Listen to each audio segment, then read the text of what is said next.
संगरत्न sir, हां आवाज पोहोचतोय कदाचित. सर्वांना शुभ सायंकाळ. विषयाच्या अनुषंगानं सुरुवात करायची म्हटलं तर ओके, काजलताई आवाज पोहोचत आहे, प्रोग्राम सुरू करा. धन्यवाद काजल दिदी. विषयाच्या अनुषंगानं सुरुवात करायची म्हटलं तर पहिल्यांदा थोडीशी विषयाशी लगत जी काही ओळख असेल ती करून देणं हे गरजेचं असतं. पहिल्यांदा विषयाची ओळख करून देताना एक छोटासा किस्सा सांगतो, जो आपल्या आधुनिक समजल्या जाणाऱ्या महाराष्ट्रामध्ये हा मागच्या 1.5 महिन्यापूर्वी घडूनही गेलेला आहे. नांदेड हे महाराष्ट्रातील विदर्भातले एक ठिकाण. नांदेड जिल्ह्यामध्ये डॉक्टर अंकुश गोरकर हे खूप बुद्धिमान व्यक्तींचं एक दाम्पत्य राहत होतं. डॉक्टर अरुण गोविरकर हे बालरोग तज्ज्ञही होते. बालरोग तज्ज्ञ असताना अनेक लेकरांचं त्यांनी बालसंगोपनही केलेलं होतं आणि त्याचबरोबर आपल्या लेकरांचेही खूप छानपैकी त्यांनी पालनपोषणही केलं होतं आणि आपल्या लेकराला अमेरिकेत एवढ्या मोठ्या शहरामध्ये, एवढ्या मोठ्या देशामध्ये शिक्षणासाठी पाठवलं होतं आणि त्या लेकरानंही त्या दाम्पत्याचं नाव उज्ज्वल करण्यासाठी डॉक्टरकी मिळवली होती. डॉक्टरकी मिळवता तो अमेरिकेमध्येच सेटल झाला आणि डॉक्टरकी मिळवल्यानंतर आपल्याला सून ही डॉक्टरच हवी म्हणून त्या दाम्पत्याने आपल्या मुलाला सून ही डॉक्टरच केली. मुलगा, सून, मुलगी आणि जावंही डॉक्टरच. हे चौघेही अमेरिकेमध्ये खूप छानपैकी स्वतःचं स्वखुशीमध्ये जगत होते. पण हे दाम्पत्य असं होतं की अरुणदादांना जेव्हा ते म्हातारपणाच्या काठीला टेकले तेव्हा त्यांना निधनांच्या पूर्वी 6 महिने वृद्धाश्रमात काढावे लागले. म्हणजे ज्या बापाने आपल्या हाडाची कष्ट करून, हाडाची काढ करून आपल्या लेकराला अमेरिकेला पाठवलं, अमेरिकेला पाठवूनही त्याला डॉक्टरकी मिळवून दिली, तोच लेकरू आपल्या म्हातारपणी ज्यांची काठी व्हायची असतील त्या म्हातारपणाची काठी न होता तो अमेरिकेत स्थायिक झाला. म्हणजे 19 ऑगस्ट तारीख ही खूप छानपैकी लक्षात राहत्या, कारण तारीख लक्षात राहण्याचं कारणही तसंच आहे. 19 ऑगस्ट रोजी पहाटे 3:30 वाजता अरुणदादांचं निधन झालं. निधन झाल्यानंतर तेथील जी काही अमरापूर म्हणून तिथे एक रुक्मिणी वृद्धाश्रम आहे, त्या वृद्धाश्रमामध्ये 6 महिने ज्या डॉक्टर दाम्पत्यांनी काढली, तेथील संचालक यांनी त्यांच्या एकुलत्या एक मुलाला फोन केला आणि त्यांनी ती कल्पना दिली त्याला की हॅलो दादा, तुमचे वडील एक्सपायर झालेले आहेत सकाळी, तर त्यांचा अंत्यविधी उरकण्यासाठी तुम्हाला यावे लागेल, किती वेळ लागेल? हे शब्द कानी पडतात का नाही तोपर्यंत तिकडे एक रिप्लाय आला आणि त्याने दिलेला रिप्लाय म्हणजे आमच्यासारख्या वक्ता, आमच्यासारखा सामान्य, आमच्यासारख्या संवेदनशीलता ज्यांची जागरूकता आहे त्यांना खूप काळजात तीव्र झालं. त्या पट्ट्याने दिलेलं उत्तर म्हणजे असं होतं की हां, निधन झालं ना त्यांचं, तर जी काय अंत्यविधीची क्रिया आहे ती उरकून टाका. आणि तसं काय आम्ही आलो तर ते काय जिवंत होणार आहेत, म्हणून आम्हाला वेळ नाही, तर तुम्ही त्यांची अंत्यविधी उरकून घ्या. म्हणजे हिथं एकच प्रश्न निर्माण होतो, ज्यांनी लहानपणापासून आपल्या खांद्यावर खेळवलेलं असतं त्या लेकरानं जर त्या म्हातारपणी आणि निधनानंतर एक घोटभर पाणी पाजायला जर त्याच्याकडे वेळ नसेल, तर त्याच्या त्या रिअल इंडस्ट्रीमध्ये राहणाऱ्या व्यक्तींना नक्की काय बोलायचं. या अनुषंगानं एक जिवंत उदाहरण गावतं आणि तोच विषय एखाद्या तळापर्यंत पोहोचावा म्हणूनच एक विषय महती फाउंडेशन आणि चला दंगल समजूया यांनी मला विषय दिला. तो विषय म्हणजे युवा पिढी आणि वृद्धाश्रमातील आई बाबा. थोडासा परिचित करून देतो.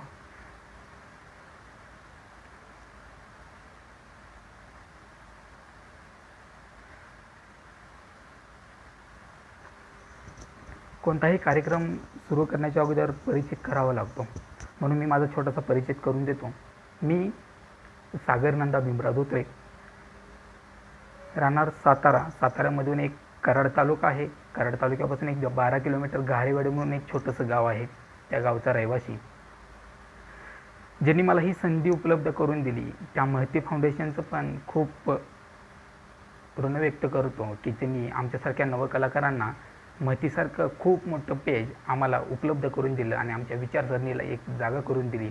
त्याच्यामुळं महतीला पण खूप साऱ्या शुभेच्छा. आणि खास करून काजलताई, संगरत्न दादा आणि ऑल टीम जी महतीची खूप छानपैकी अलीकडे काम हे करत आहे आणि हे वटवृक्ष जे काय आहे ते खूप छानपैकी पेरण्याचं काम करत आहे.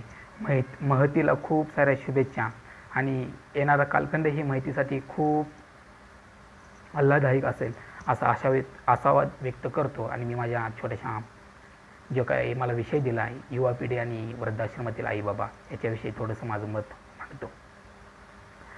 कधी कधी आपण म्हणतो की आई म्हणजे घराचं मांगल्य असतं. अगदी खरंच आहे.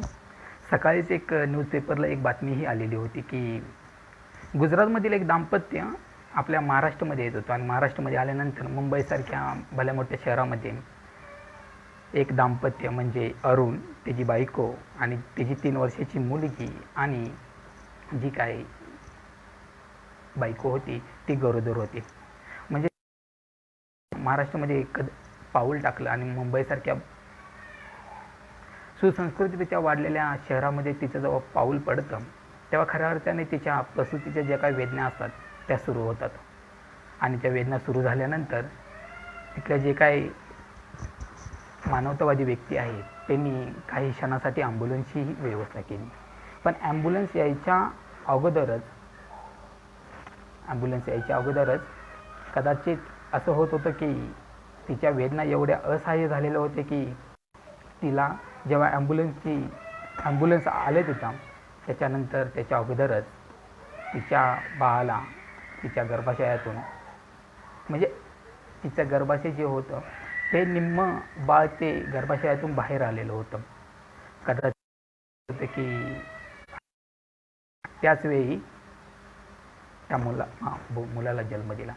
म्हणजे आई आणि बाबा यांचा जेव्हा विचार करतो तेव्हा खरोखरच आईबाबा हे सज्ज आहेत का? कधी कधी विचारसरणी अशी म्हणते की युवा पिढी आणि आईबाबांचे विचार हे श्रेष्ठ आहेत. तर त्यांनी जर आपल्याला जन्म दिला नसता तर कदाचित हे आयुष्य नसतं. हे माझ्यासारखं सामान्य व्यक्तीला जाणवतं. तुमच्यासारख्या ही असामान्य व्यक्ती असेल म्हणताना असं वाटते की काय त्यांना समजून घ्या. असं सांगता येईल की माझी एक छोटीशी कविता आहे. ती कविता म्हणजे मी तुमच्यासोबत सादर करीत आहे. ते कवितेचं बोलही पण त्या कवितेचं बोल आहे की आई म्हणजे काय. आई म्हणजे नक्की समजून घेताना मला एवढंच सांगू वाटतं की समजून घ्यायचं असेल आणि युवा पिढीला त्या समजलेलं जेव्हा उमलतं आणि उमललेलं जेव्हा रुजतं तेव्हा खऱ्या अर्थानं आपण युवा पिढी सज्ज आहोत आईबाबांना सांभाळण्यासाठी असं वाटते. एक आईची वेदना एक कवितेच्या मार्फत मी तुमच्यासमोर आणत आहे. ती वेदना म्हणजे अशी आहे की तिचं तर कणनं अजूनही दिसत होतं. नाळ तोडण्यासाठी तिचं मन मात्र तडफडत होतं. तिचं कणनं म्हणजे अजूनही दिसत होतं. नाळ तोडण्यासाठी तिचं मन अजूनही मात्र तिला करायचा होता कारण चिमुकलेचा जीव तिच्या गर्भात नांदत होता. निरागस मनाला त्यांचं खेळणं आभाळ जुळवत होतं. का होईना त्याला जग दाखवायचं होतं. निष्पाप कळीला कमलाचा सुगंध द्यायचा होता. ईश्वराला साक्ष ठेवून तिनं संघर्षाला तोंड दिलं होतं. जिच्या श्रमाचं मोल कोणी बाहेर नाही तिला जिच्या श्रमाचं मोल कोणीच फेडू शकत नाही. 9 महिन्याच्या त्या ऊर्जेला कोणीच नाहू शकत नाही. जाता जाता मिठीत घेणे विसरली नाहीस ग तू आई. जाता जाता मिठीत घेणे विसरली नाहीस ग तू आई. त्या थंड उभेची, त्या थंड उभेची देह, त्या थंड उभेची ऊब अख्ख्या आयुष्याला मिळणे नाही, अख्ख्या आयुष्याला मिळणे नाही. कुटुंब व्यवस्था जेव्हा खऱ्या अर्थाने आपल्या भारत आणि त्यातल्या त्यात महाराष्ट्रामध्ये रुजली जाते, तेव्हा असं वाटतं की कुटुंब व्यवस्था म्हणजे नक्की काय. मला खूप जणांचा असा प्रश्न येतो की लव्ह मॅरेज की अरेंज मॅरेज. लव्ह मॅरेज केल्यानंतर खास करून मुली सासू सासऱ्याला संभळत नाही, हा एक युवा पिढीकडून आलेला एक खूप छानपैकी प्रश्न. आणि दुसरा प्रश्न म्हणजे अरेंज मॅरेज केल्यानंतर सून ही सासऱ्याला आणि सासूला खूप छानपैकी बघते. मला ह्या मुद्द्यामध्ये जायचं नाही, कारण की हा मुद्दा असा आहे की जर मी लव्ह मॅरेजची बाजू घेतली तर काही जणांचा असा मुद्दा उपस्थित होईल की हां ह्याला पटतं आहे, आणि मी जर अरेंज मॅरेजचा मुद्दा घेतला तर तो अरेंज बाजूने आहे. पण मला असं वाटते की कदाचित दोन्हीही खूप छानपैकी आहे. जेव्हा युवा पिढी जाणीवता आणि जाणीवतेसोबत जेव्हा त्यांचं नेतृत्व गुण हे खऱ्या अर्थाने महाराष्ट्रासारख्या राज्यामध्ये आणि महाराष्ट्र राज्याच्या खास करून युवकांमध्ये जेव्हा रुजलेलं जेव्हा पचेल आणि पचलेलं जेव्हा ते हृदयापासून एखाद्या गोष्टीत रुजवतील, ते खऱ्या अर्थानं मग ते युवा होईल. म्हणजे मला असं वाटते की लव्ह मॅरेज करताना फक्त मला एवढंच वाटते की मुलीला फक्त एक केव्हा तरी ती जर माझ्या वयाची असेल तर तिला कधीतरी 12 वाजता बाप नावाचा प्राणी ज्या खोलीमध्ये झोपतो त्या खोलीमध्ये नेऊन फक्त त्या बापाचे जे काही टाचा उसवलेले आहेत, उसवलेला हा शब्द मी जाणीवपूर्वक वापरते, कारण की उसवलेला शब्द जोपर्यंत युवा पिढीच्या मनामध्ये लागत नाही तोपर्यंत उसवल्याचा शब्द आणि त्या बापाच्या पायाला पडलेल्या भेगा जोपर्यंत तिला तिच्या डोळ्याने दिसत नाहीत तोपर्यंत तिला त्या बापाच्या वेदनेची जाणीवच होणार नाही. तिला फक्त एवढंच सांगा, बाप जो तुझा झोपलाय ना त्याला 10 जणात किंमत आहे, आणि त्या 10 जणात किंमत असताना तू खूप शिक, नाव रोशन केलेलं नाव असं अजरामर कर की जेणेकरून तुझ्या नावानुसार तुझ्या बापालाही ओळखायला पाहिजे. पण असं होऊ नये की कदाचित तुझ्या त्या एखाद्या गोष्टीमुळं ज्याची 10 जणात किंमत आहे त्याला मान खाली घालावं लागेल. म्हणूनच ताईंना एकच सांगतो की आपण कुणाकडे बघायचं नाही आणि आपल्याकडे कुणी बघितलं तर त्याला सोडायचं नाही. ही जी काही नीतिमत्ता आहे ती खूप छानपैकी आहे आणि ती आपण सर्वांनी फॉलो करणारच, वादच नाही. केव्हा युवा पिढीला मला एवढं सांगू वाटतं की जेव्हा कुटुंब व्यवस्थेचा प्रश्न येतो तेव्हा नक्की वागायचं कसं. म्हणजे मुलगा चांगला की सून चांगली, मुलगी चांगली की जावई चांगलं. म्हणजे जेव्हा आपली मुलगी सासरी नांदायला जाते तेव्हा तिच्या मुलीच्या आईबाबांना खूप आपुलकी वाटते आणि तिच्या नवऱ्यानं तिच्या मुठीत राहावं हे प्रत्येक आईबाबांच्या मनी असतं. म्हणजे जेव्हा आपला जावई आपल्या मुलीच्या मुठीत तेव्हा मुलीच्या आईबाबांना मुलगा आपल्या मुठीत जातो तेव्हा किती दुर्भाग्य म्हणता येईल ना. कारण की जेव्हा म्हणजे मानवी जीवनामध्ये 2 शाळा आहेत, एक आहे जी आईनं प्रेमानं भरवलेली शाळा आणि दुसरी आहे जी विज्ञानानं, जे आपल्या शिक्षण रूपी प्रेमानं आपल्याला पुस्तकरूपी ज्ञानानं आपल्याला आत्मसात करायचे असते. खरं सांगता ते ज्ञान असतं आणि घरात जी आई शिकवती ती संस्कार असतं. मग संस्कार घ्यायचं का ज्ञान, ते संस्कार दिलेलं ज्ञानारूपात प्रत्यक्षदर्शी अनुभवायचं हे प्रत्येक युवकांच्या हातात आहे. मला फक्त एवढं सांगू वाटते की कुटुंब व्यवस्थेचा कणा जेव्हा एवढा बळकट करावा की जेणेकरून एखादा परपुरुष जरी आपल्या कुटुंबाकडे बघतानाही ह्याचा बाप अजूनही जिवंत आहे, त्याच्यामुळे त्याच्या हुंबऱ्यावर जायचं म्हणजे आपल्या अंगावर काटा येतो. कारण की जोपर्यंत आपण म्हणतो आई हे मांगल्य आपल्या घराचं आणि आपल्या 33 कोटी देवाचं खूप छानपैकी मांगल्य असतं. ते मांगल्य टिकवून ठेवण्यासाठी, ते मांगल्य सर्वांच्यात रुजवण्यासाठी एकमेव कारणीभूत घटक असतो तो म्हणजे तुमचा माझा आणि तो बनेलमध्ये उसवलेलं तरी तो कधी शरीराचं प्रदर्शन करत नाही, तो म्हणजे तुमचा माझा बाप. संगरत्न दादा खूप भारीच, धन्यवाद दादा, अप्रतिम मांडणी. हा ताई थोडासा प्रॉब्लेम झालेला होता, आवाज येत नव्हता माझा. संगरत्न दादा धन्यवाद. तेजस दादा ठीक आहे. नक्की केशवदादा धन्यवाद. खूप जण नक्की ऐकत असतील आमच्यासारख्या सामान्यांना. सामान्य हा शब्द ही वापरताना खूप आपुलकी वाटते, कारण की सामान्य जोपर्यंत सामान्यच राहतो तोपर्यंत त्याला असामान्य व्यक्ती आपल्या जवळ घेत नाही, हा अनुभव आहे. कदाचित विषयाच्या अनुषंगाने बोलायचं म्हटलं की युवा पिढी आणि आईबाबा, वृद्धाश्रमातील आईबाबा. आज घडीला वृद्धाश्रमाची सुरुवात का झाली? वृद्धाश्रम जेव्हा जेव्हा भारतात आलं, का त्या युवकांमध्ये सामंजस्यता कमी आली? काही युवकांमध्ये जेव्हा ते तरुण एखादी गोष्टीतली आत्मसात केलेली व्यक्तिमत्व जेव्हा प्रत्यक्षदर्शी अनुभवायचा प्रयत्न करतो, तेव्हा नक्की कोणत्या गोष्टी अशा आहेत की त्याला खूप त्या गोष्टींना सामोरं जावं लागतं. मला फक्त एवढं सांगू वाटतं की आईबाबांची किंमत, आईबाबांना वृद्धाश्रमात टाकण्याच्या अगोदर एकच सांगतो की त्यांची किंमत कुणाला विचारा. त्यांची किंमत विचारा ना, जे अनाथ आहेत, ज्यांना एका टायमाचं जेवणही मिळत नाही, ते भुकेने व्याकुळ झालेले असतात, तेव्हा त्यांना त्यांच्या छोट्याशा वेदनांना कळतं की आपले आईबाबा असते तर आपली ही वेळ आली असती का. विचारा ना, जिचा बाप दारू पिऊन रस्त्याला लोळत असतो, तेव्हा त्या मुलीला होणारी वेदना तिला विचारा ना, आई बाबा म्हणजे नक्की कोण.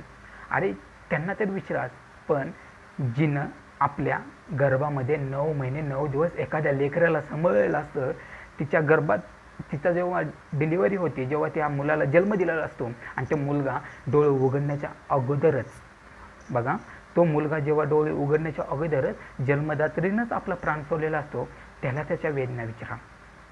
म्हणजे विश्वास रांगडे पाटील आपल्या भाषणामध्ये खूप छानपैकी म्हणतात की एका सेकंदाची किंमत विचारायची असेल की ज्याची क्षणामध्ये विथिन सेकंदमध्ये ज्याचा प्राण वाचलाय, त्याला एका सेकंदाची किंमत विचारा. पण मी इथे ह्या युवा पिढी आणि वृद्धाश्रमातील आईबाबा ह्याविषयी इथे एक सांगतो की ज्याला खरंच आईबाबांची किंमत जाणून घ्यायची आहे, ज्याला खरंच आईबाबा म्हणजे कोण हे जर जाणून घ्यायचं असेल, तर मी तुम्हाला मागे सांगितले की जिनं विथिन सेकंडमध्ये आपल्या लेकराला जन्म दिला आहे आणि त्या लेकरानं डोळे उघडण्याच्या अगोदरच हिचा देहांत स्वर्गवासी झाले, त्या मुलाला विचारा ची वेदना काय असते. मला एक गोष्ट इथं रेखाटू वाटते की ती म्हणजे आपण प्रेयसी असेल तर आपल्याला खूप छानपैकी आपण नटतो, डसतो, आणि जेव्हा नसतो, कारण की जोपर्यंत प्रियकर आपल्या जीवनामध्ये येत नाही तोपर्यंत आपण आपल्या कपड्याकडेही लक्ष देत नाही. अगदी बरोबर आहे, कपड्यांकडे पण लक्ष देत नाही, परंतु जेव्हा तू प्रियकर किंवा प्रियसी आपल्या जीवनामध्ये येतात तेव्हा आपण कपड्यांची नव्हे तर अप टू बॉटमपर्यंत आपण सुंदर दिसण्याचा प्रयत्न करतो. खरं आहे, कारण की सुंदरता ही त्याच्या प्रेमावरून दिसून येते, ही युवा पिढीची आजची व्याख्या आहे. परंतु मला सुंदरता ह्याच्याविषयी म्हणायचं आहे की सुंदरता नक्की काय असते. हा सुंदरता बघायची असेल ती जी काही खोकत आई पडलेली आहे ना, तिला तिच्या त्या खोकल्यातून बाहेर काढून जेव्हा तिचं आपण जीवन सुंदर करू, तेव्हा खऱ्या अर्थाने आपण सुंदरता ही गोष्ट अंमलात आणू असं मला वाटते. कुटुंब व्यवस्थामध्ये आपण म्हणतो की खरंच मी, माझा बायको, माझी पोरं, माझी प्रॉपर्टी आणि एवढंच, म्हणजे एवढंच जेव्हा एखादा व्यक्ती या गुरफटतो या गोष्टीमध्ये, तेव्हा खऱ्या अर्थानं कुठेतरी कुटुंब व्यवस्था ढासळत चालल्या आणि वृद्धाश्रमातील दारे आपल्या आईबाबांना आपण मोकळे करून देतो हे जाणवतं. कारण की जेव्हा उसवलेला बाप आपल्याला जाणवतो, केव्हा जाणवतो, जेव्हा त्याची उसाची बिलं निघतात, तेव्हाच खऱ्या अर्थानं तो आपल्याला उसवलेला बाप जाणवतो. मला असं म्हणायचं आहे की उसवलेला बाप हा क्षणाला केव्हा जाणवेल. म्हणजे मला इथं प्रश्न पण खूप पडतो की आपण खूप वेळा म्हणतो की अरे माझी आई प्रेग्नेंट असेल, अरे माझी आई गरोदर आहे, पण कधी प्रेग्नेंट बाप पाहिला आहे का? मी प्रेग्नेंट बाप पाहिला आहे का हा शब्द ही जाणीवपूर्वक वापरतोय, कारण की एक कविता आहे बाप नावाची, आणि ती बाप नावाची कविता एवढी भारावून जाते की खरोखरच आईसोबत आपला बापही प्रेग्नेंट असतो. माहीत नाही किती जणांना या शब्दाचा अर्थ कळेल की बापही प्रेग्नेंट असतो. कदाचित या कवितेमार्फत मी आपल्या आईसोबत आपला बापही प्रेग्नेंट असतो हे सांगण्याचा थोडासा प्रयत्न करतोय. उमजलेलं बाप नावाच्या प्राण्याला कशी वागणूक देतील हे त्याच्यावर डिपेंड होईल. मी फक्त व्यक्त होणे म्हणजे माझी कविता, त्या कवितामार्फत थोडासा व्यक्त होतोय की गर्भात जेव्हा नांदत होत असतो की काळाच्या मात्र वेदना होत होत्या बापाला. गर्भात जेव्हा नांदत होत असतो किंकाळा मात्र बाप फोडत होता. आनंदाच्या क्षणात जगावं तू म्हणून बाप बरुनात चटके झेलत होता. 9 महिने 9 दिवसाचा नाजूक कळा त्याच्या हृदयाला फुटत होत्या पाना. दवाखान्यातील मायेच्या वेदना खिडक्यातून पाहणारा तो तुझा माझा बाप होता. दवाखान्यातील मायेच्या वेदना खिडकीतून पाहणारा तो तुझा माझा बाप होता. कोण म्हणतं त्याला नसतो लळा. दुःखाचं डोंगर माती ठेवून सावरत असतो स्वतःला. कोण म्हणतो त्याला नसतो लळा. दुःखाचा डोंगर मात्र सावरत असतो स्वतःला. आईच्या वेदना स्पष्ट दिसतात, म्हणून शेवटी मी असं म्हणतो, आईच्या वेदना स्पष्ट दिसतात. त्याचवेळी बाप नावाचा माणूस प्रेग्नेंट असताना भासतो, म्हणून बाप नावाचा प्राणी प्रेग्नेंट असताना भासतो.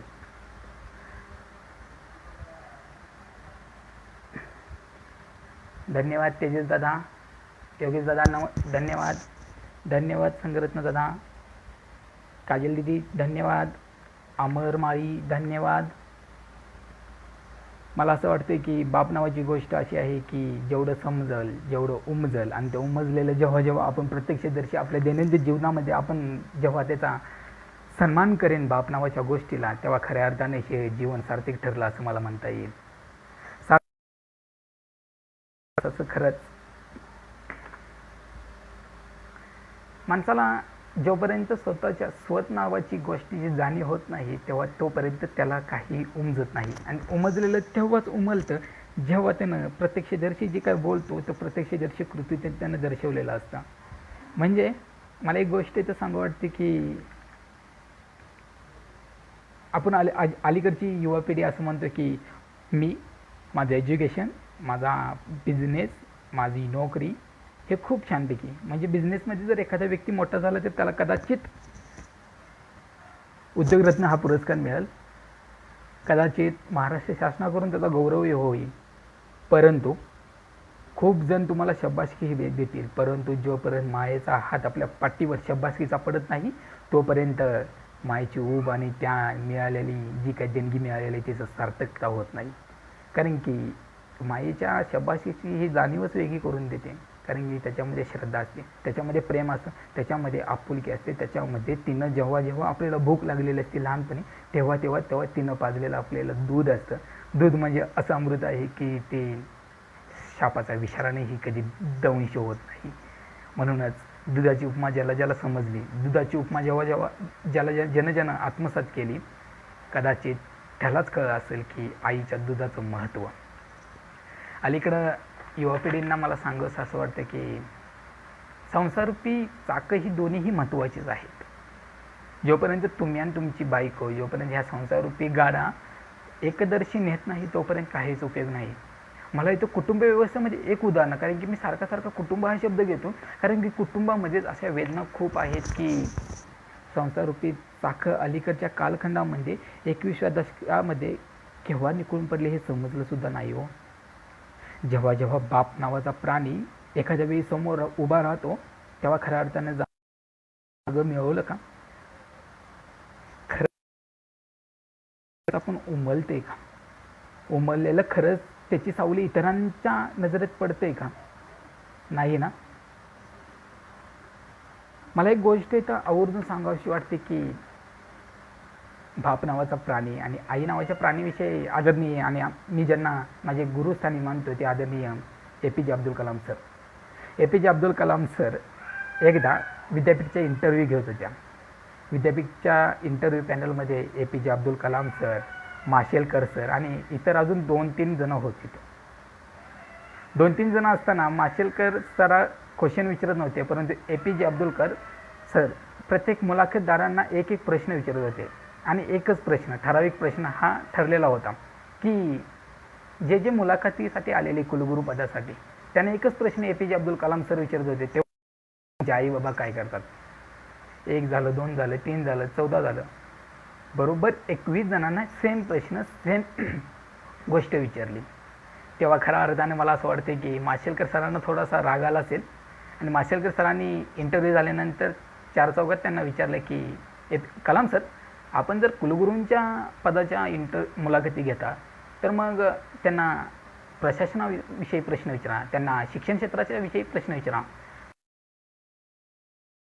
उत्तर दिलेलं एवढं मनाला छेदून जातं की अमेरिकेमध्ये राहणाऱ्या मुलाला हे खरोखरच जाणीव होऊन जाईल की ज्या माणसाला भारताचं सर्वोच्च पद मिळालं, सर्वोच्च पद भूषवलं, ते म्हणजे आदरणीय APJ अब्दुल कलाम सरांनी जे उत्तर दिलं ते खरंच आजही युवा पिढीला खूप आदर्शवादी वाटतात.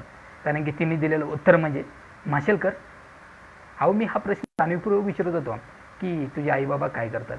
कारण की ज्या लेकराला आई बाबा तो काय सांभाळणार आहे आपल्या प्रशासनाला, तो काय राज्याची घडी निवडणार आहे आणि तो काय ह्या प्रशासनाला सांभाळणार आहे. अरे जो माणूस आपल्या आईबापाला सांभाळू शकत नाही, जो माणूस आपल्या लेकरांना सांभाळू शकत नाही, तो काय सांभाळणार आहे प्रशासनाला, काय करणार आहे तो. म्हणूनच मला असं वाटते की जोपर्यंत आईबाबांना आपण सांभाळत नाही, जोपर्यंत आईबाबा हे सर्वश्रेष्ठ आपण मानत नाही, तोपर्यंत खऱ्या अर्थाने आपण जेवढे का वैभव उभं केले, जेवढे का वैभवाच्या गोष्टी आपण अंमलात आणतो ते अर्थहीन आहे. आणि जोपर्यंत अर्थहीन गोष्टी माणसांना उमजत नाहीत तोपर्यंत माणूस हा शून्य असतो हे आपल्याला जाणवतं. योगेश दादा अप्रतिम कविता, धन्यवाद योगेश दादा. संगरत्न दादा धन्यवाद.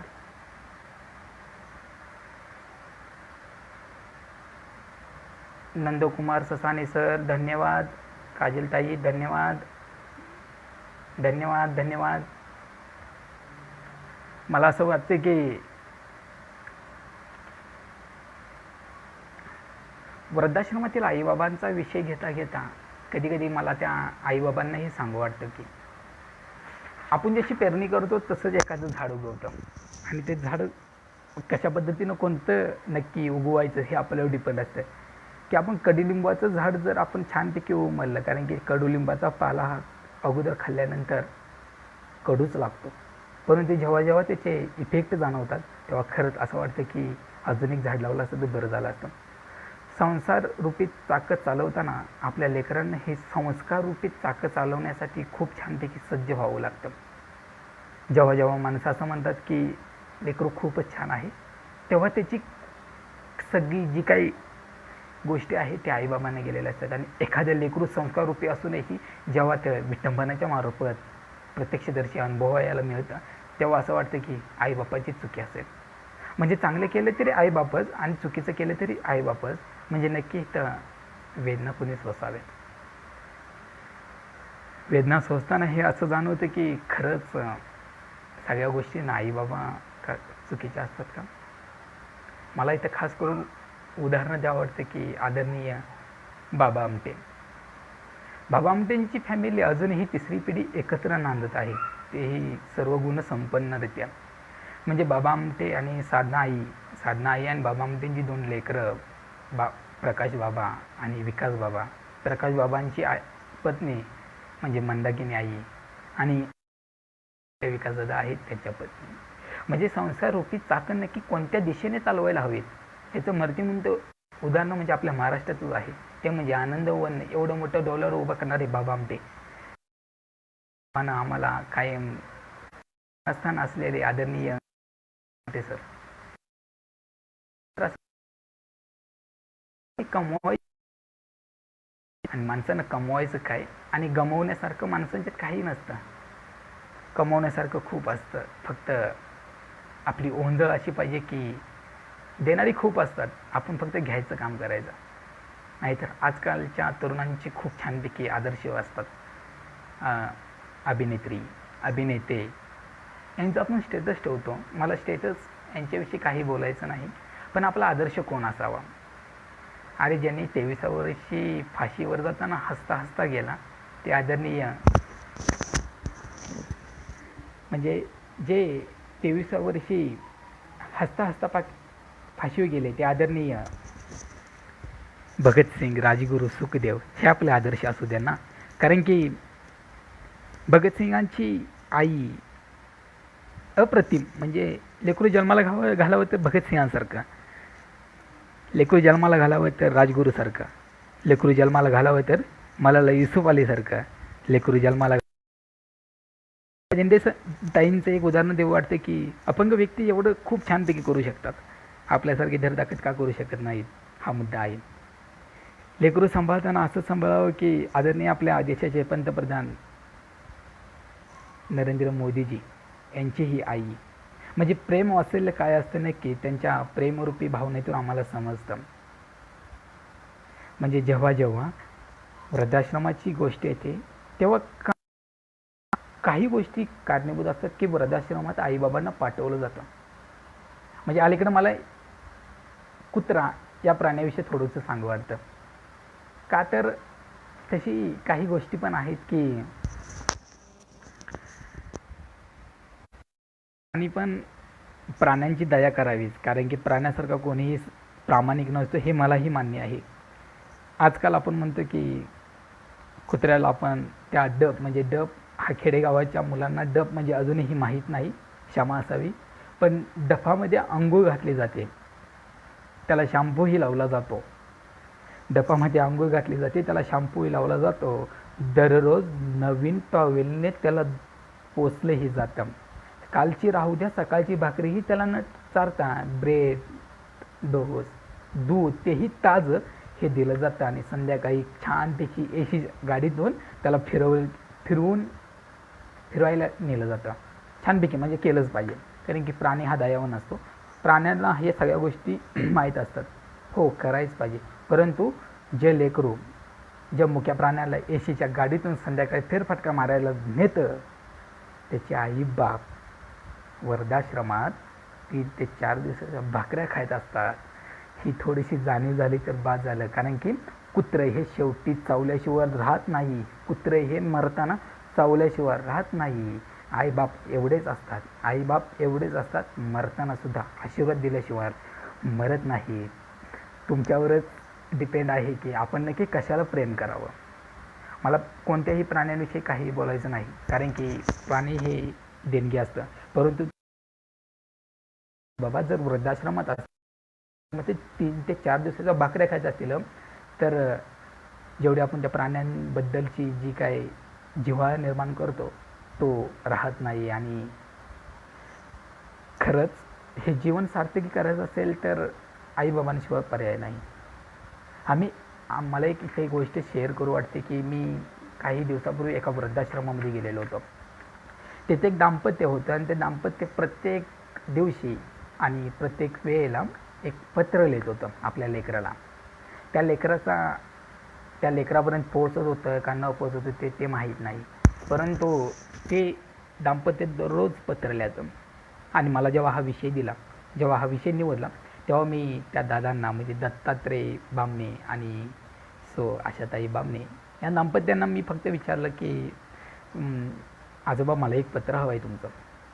म्हणजे पत्र देतानाही तिने एवढ्या खुशीने विचारलं की अरे बाळा तुला आज पत्र का हवं आहे. तर मी त्यांना सांगितलं की असं असं हवं आहे. आणि मी नशीबवान असेल की त्या माऊलीने माझं ऐकलं आणि मला त्यांनी ती पत्रही शेअर केलं. त्या पत्रामध्ये त्यांच्या वेदना, त्यांच्या आपुलकी, त्यांचं मुलाबद्दल असणारं प्रेम हे जाणवतं आम्हाला. म्हणजे ते पत्र तुम्हालाही मी वाचून दाखवणारच आहे त्या, कारण की नक्की जगताना माणसानं काय घेऊन जगावं आणि मरताना माणसानं काय घेऊन मरावं हे जोपर्यंत माणसाला समजत नाही तोपर्यंत त्याचं आयुष्य हे दुर्धर आयुष्यासारखं जगत असेल तो.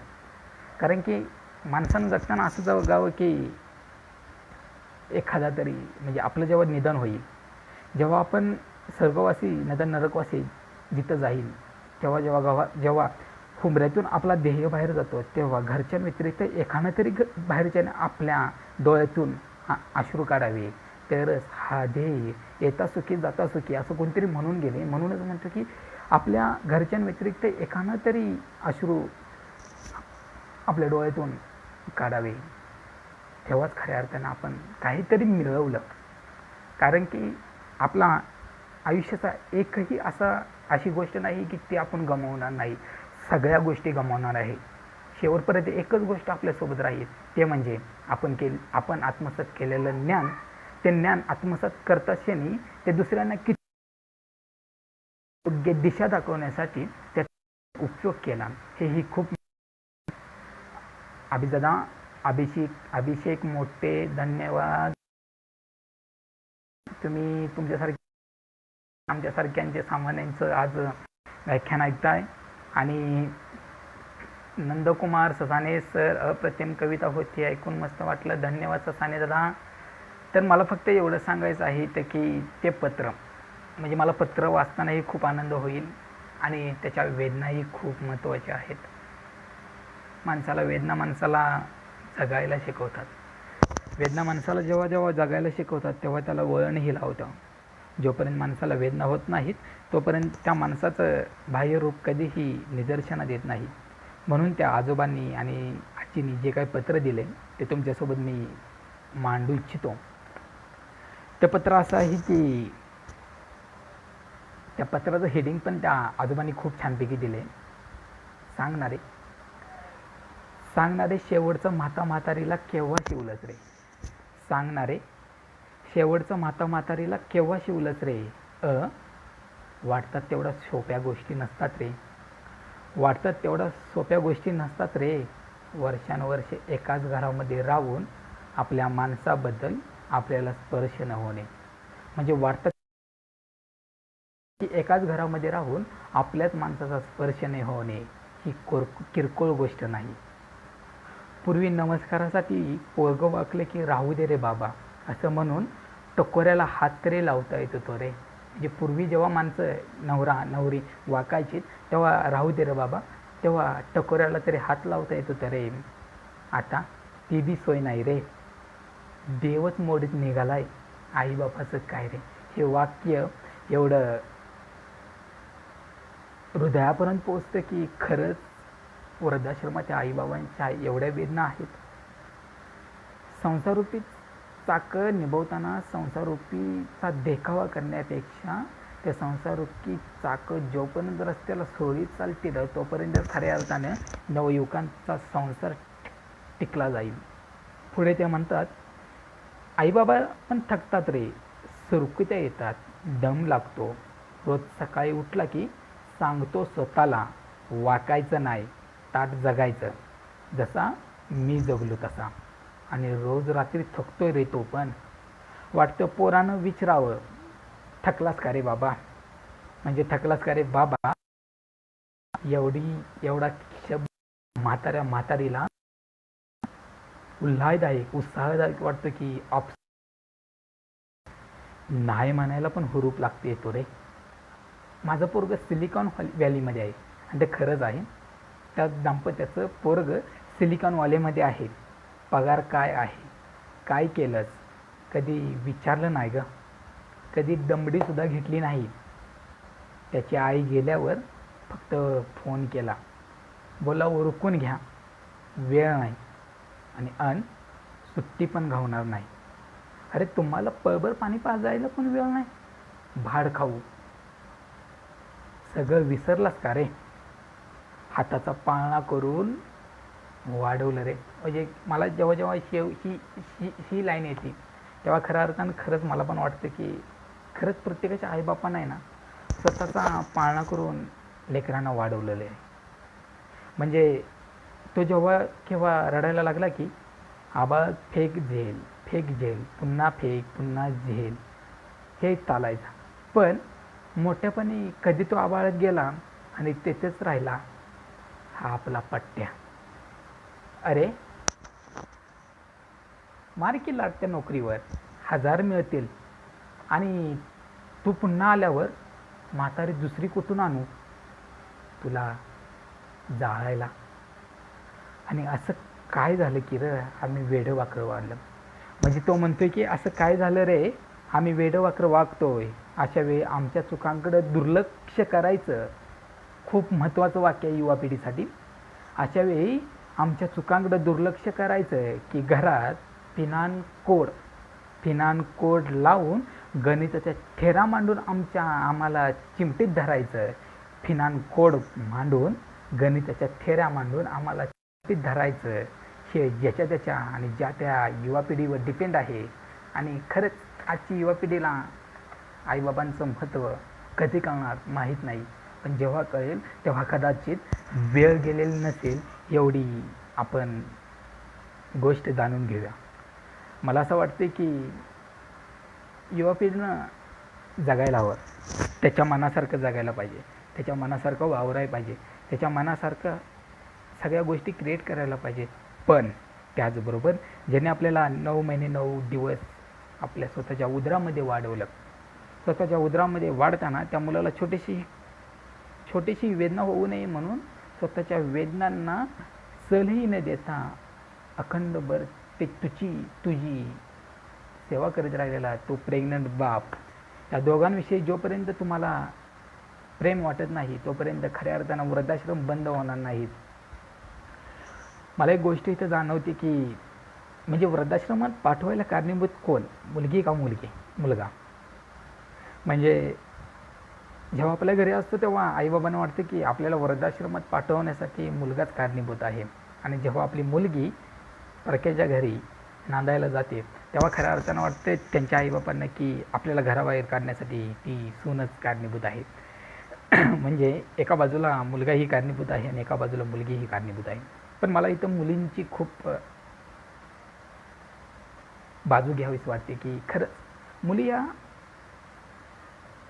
खऱ्या अर्थानं 2 घरांना एकत्र आणणारं साधन आहे. कारण तसंच आहे. कारण की एक गोष्ट निदर्शनात आलेली आणि ते मी आज मांडण्याचा प्रयत्न करतोय की काही जण पाहुणे आलेले असतात घरात. एकाच्या घरात आल्यानंतर आई हळूच की आपल्या जेवणाच्या घरामधून आपल्या लेकराला हाक मारते की बाळा इकडे ये. तो जातो आणि त्याची आई एका हातात त्याला ग्लास देते आणि एका हातात 1 रुपयाचं नाणं ठेवते आणि म्हणते की 1 रुपयाचं दूध आण जा. तो चिडचिड करतो कारण की शेवटी बापावरच गेलेलं असतं ना.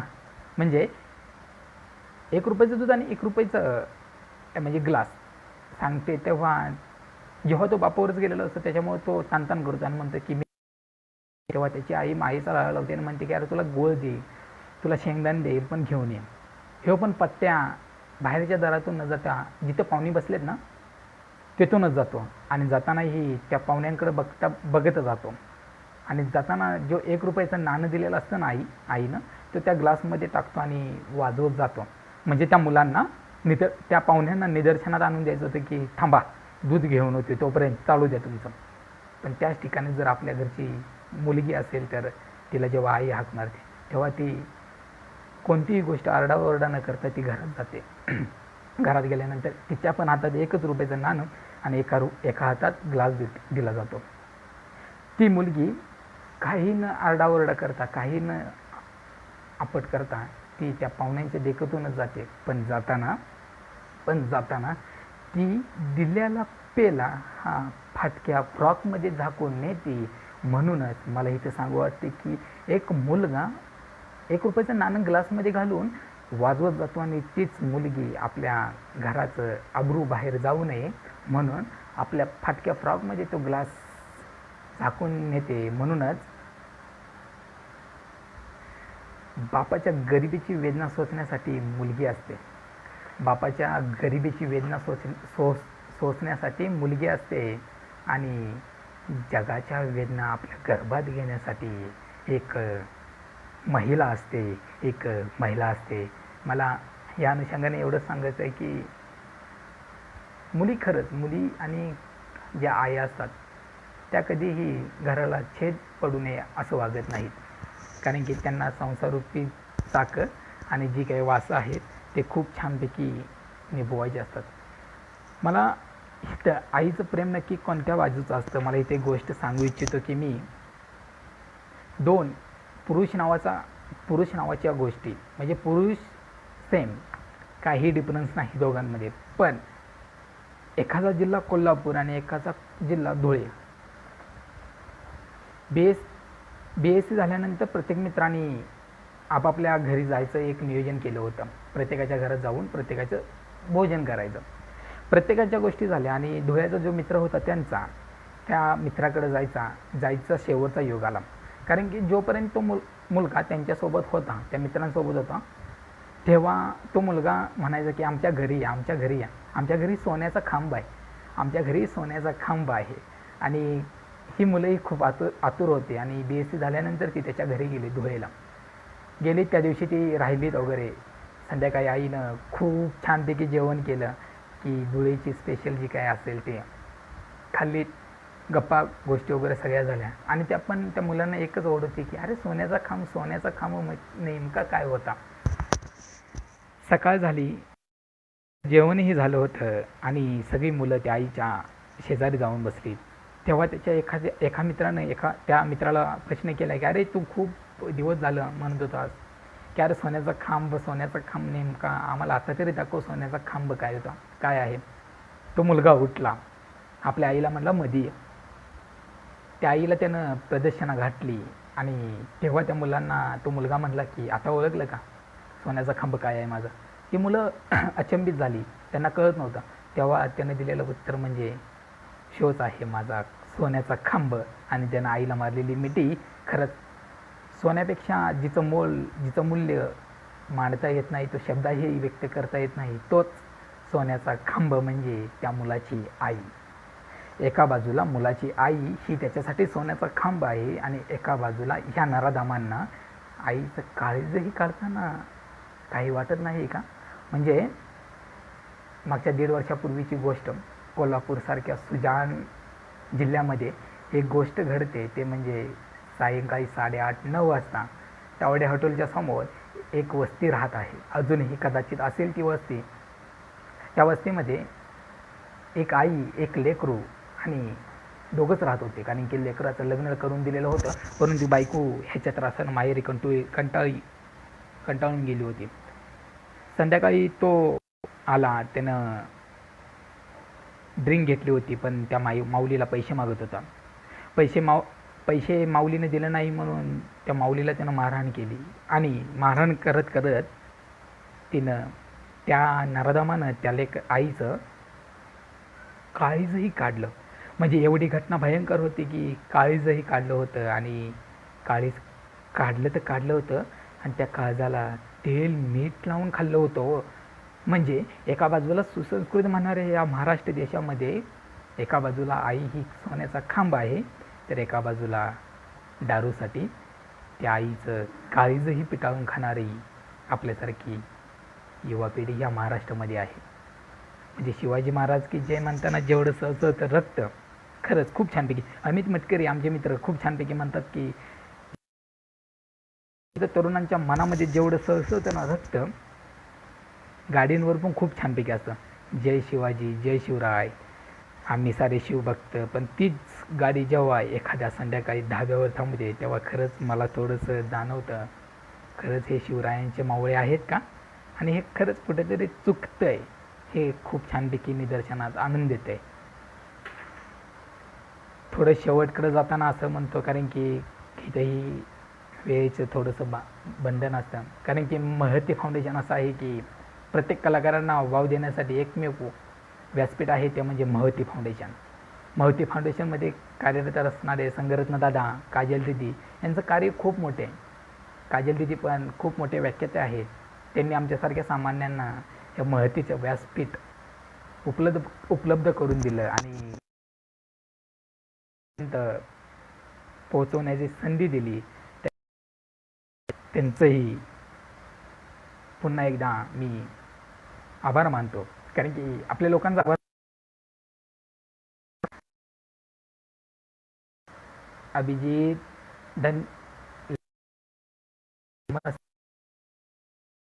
दादा, थँक्यू. माऊली तुपे दादा, नमस्कार. आणि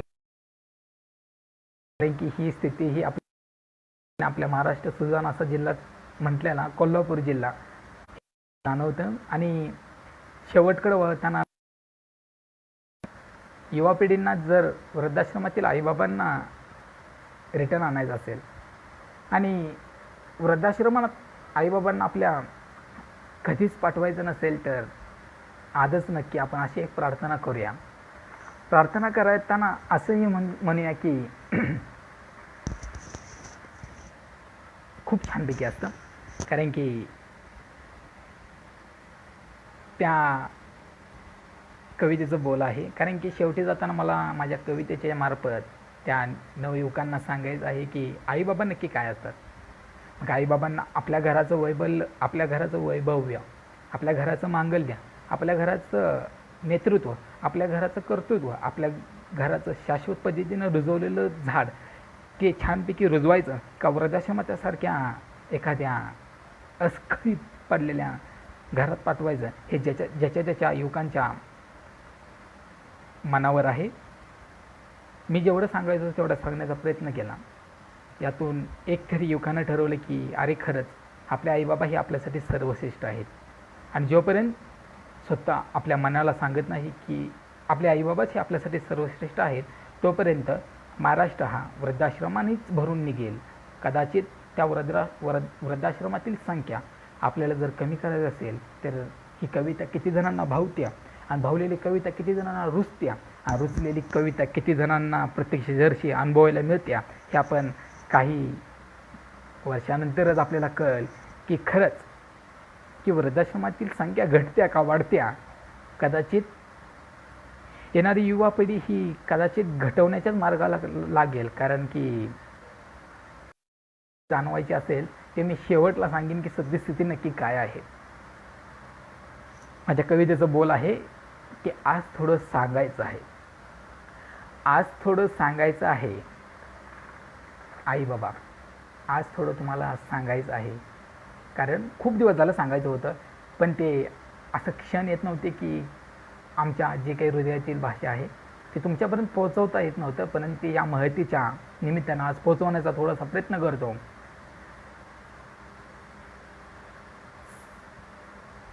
मला आज थोडं बोलायचं आहे, मला आज थोडं बोलायचं आहे. कधीच न बोललेल्या गोष्टी आज सांगायच्या आहेत. मला आज थोडं बोलायचं आहे, कधीच न सांगितलेल्या गोष्टी आज मला सांगायच्या आहेत. जाणीवीत आलेल्या भावनांना आज ओठावरती आणायचं आहे. जाणीवीत आलेल्या भावनांना आज ओठावरती आणायचं आहे. आजही आई डोमिनोजमधल्या पिझ्झापेक्षा तुझ्या हाताची किचडीच चव लागते. आजही आई डोमिनोजमधल्या पिझ्झापेक्षा तुझ्या हाताची किचडीच भारी वाटते. त्यांना कितीही दाद दिली असलो तरी, त्यांना कितीही दाद दिलं असलं तरी का कुणास ठाऊक आई तुझी स्तुती करण्यात लाजच वाटते. बाबा आपले जुने फोटो पाहून चेहऱ्यावर हास्य येते. बाबा आपले जुने फोटो पाहून चेहऱ्यावर हास्य येते. प्रत्येक फोटोत तर अगदी चिटकून आहे मी तुमच्या, प्रत्येक फोटोत अगदी चिटकून आहे मी तुमच्या. पण आज का कुणास ठाऊक एक मिठी मारायला पण लाजच वाटते, एक मिठी मारायला पण लाजच वाटते. कुठल्याही कादंबरीपेक्षा लहानपणी सांगितलेल्या गोष्टीच लय भारी वाटतात. कुठल्याही कादंबरीपेक्षा आई तू लहान सांगितलेल्या गोष्टीच लय भारी वाटतात. लेखकांना तर पत्र पाठवून तू आवड कळवतो. लेखकांना तर पत्र पाठवून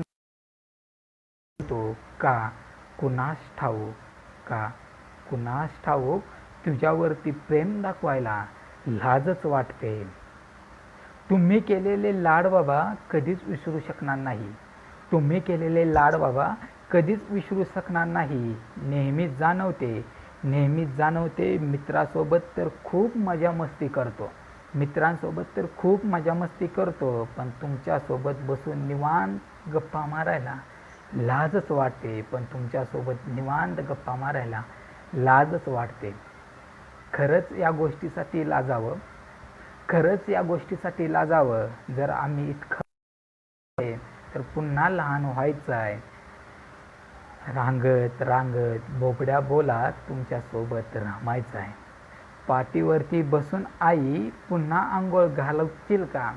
पाटावरती बसून आई पुन्हा आंघोळ घालशील का? भूक लागली असेल ना, भूक लागली असेल ना सोन्या, म्हणून घास पुन्हा देशील का? बाबा पुन्हा पोट धरून चालायला शिकवसाल का? बाबा पुन्हा पोट धरून चालायला शिकवशील का? किती उशीर रे भाड्या, किती उशीर रे भाड्या, म्हणून शाळेत सोडायला येशील का? मांडीवर डोकं ठेवून कुरळत पुन्हा आई अंगाई घालशील का? मांडीवर डोकं ठेवून आई पुन्हा अंगाई घालशील का? झोप लागत नाही का र बाळा, झोप लागत नाही का र बाळा, म्हणून अंगाई गाऊन झोपवशील का? म्हणून अंगाई गाऊन झोपवशील का? शेवटी आईकडे जाताना एवढंच म्हणतो की दाखवत नसलो तरी आई बाबा, दाखवत नसलो तरी आई बाबा, तुमच्यावरील प्रेम काही कमी होणार नाही. कारण झाड कितीही वाढलं तरी, कारण झाड कितीही वाढलं तरी त्याला मातीविना अस्तित्व नाही, त्याला मातीविना अस्तित्व नाही. हे जितकं खरं आहे तितकंच प्रत्यक्षदर्शी जेवढं आणतो आपण तेवढंच खरं आहे. कारण की ज्या बापानं आपल्याला त्याच्या खांद्यावर खेळलं, रुजवलं, ज्या आईनं आपल्याला पाटावर पाटावर बसून आंघोळ घातली, ज्या आईनं भूक लागण्यासाठी आपल्याला आपल्या पाठीमागं पळून घात चारला, ज्या आईनं झोप लागेना म्हणून अंगाई, म्हणजे लहानपणाची जे काय अंगाई होती ती खूप छान होती. अलीकडच्या मोबाईलमधल्या रिंगटोनपेक्षा ती आल्हाददायक वाटत होती. आजकाल मोबाईलमध्ये गुंतून एवढे युवा पिढी नक्की आईबाबांना दोन शब्दही बोलता येत नाहीत आपल्याला. आईबाबा दिवसभर थकून येतात. थकलेल्या व्यक्तींना एवढंच अपेक्षित असतं की आपला लेकरही थकून येतो, पण निदान एक शब्द तरी त्यांना विचारावं की आज थकलास का रे बा, म्हणजे आज थकलास का रे बा, याच्यामध्ये जी ताकद आहे ना, त्या थकलेला बापाला पण स्वतःच्या वेदना विसरून नाही रे हा शब्दही तितक्याच ताकदीनं म्हणता येतो. कारण की ह्या गोष्टी तितक्या आल्हाददायक आहेत की खरंच आईबाबाशिवाय हे विश्व, हे जग अधुरं आहे. युवा पिढींना मी एवढं सांगतो की जाता जाता आईबाबांची जोपर्यंत आपण सेवा करत नाही तोपर्यंत आपलं ऋण फिटत नाही. कारण की सायंकाळ पण झालेले आहे. सायंकाळचं वातावरण हे खूप आल्हाददायक असतं आणि आल्हाददायक झालेलं वातावरण हे मनाला स्फूर्ती देणारं असतं आणि स्फूर्ती दिलेलं वातावरण कधीही तुमच्या माझ्या आयुष्यामध्ये ढवळाढवळ करत नाही. म्हणून जोपर्यंत युवा पिढी ही नेतृत्व, कर्तृत्व, शिक्षणाचा महामेरू म्हटल्या गेलेल्या बाबासाहेबांची एक गोष्ट सांगू इच्छितो मी. बाबासाहेबांची गोष्ट सांगू इच्छिल्यानंतर मी माझ्या शेवटच्या गोष्टीकडे जातो की बाबासाहेबांची गोष्ट मला इथं आवर्जून सांगू वाटते की ज्यानं भारताची संविधानाची संकल्पना मांडली, ती रुजवली आणि असंख्य तुमच्या माझ्या आई, ताई ह्या ज्या काही सुखरूप आहेत ते फक्त एकमेव कारण आहे की म्हणजे बाबासाहेब. म्हणजे 16व्या शतकामध्ये आदरणीय शिवाजी महाराज, छत्रपती शिवाजी महाराज यांनी म्हटलेलं की प्रत्येक स्त्री ही माझ्या आई बहिणी या समान असतील आणि त्याचं प्रत्यक्षदर्शी आपल्याला आपल्या भारतीय संविधानामध्ये समान नागरिक कायदा आणि कलम 14 यानुसार आपल्याला त्याची जाणीव होते. छत्रपती शिवाजी महाराज की जय म्हटल्यानंतर जेवढी उत्साह, जेवढा आपुलकी, जेवढा ताकद निर्माण होते तेवढेच जय भीम म्हटल्यानंतरही आमच्यासारख्या सामान्यांच्या मनामध्ये एकच प्रकाश पडतो, तो म्हणजे आदरणीय बाबासाहेब आंबेडकर.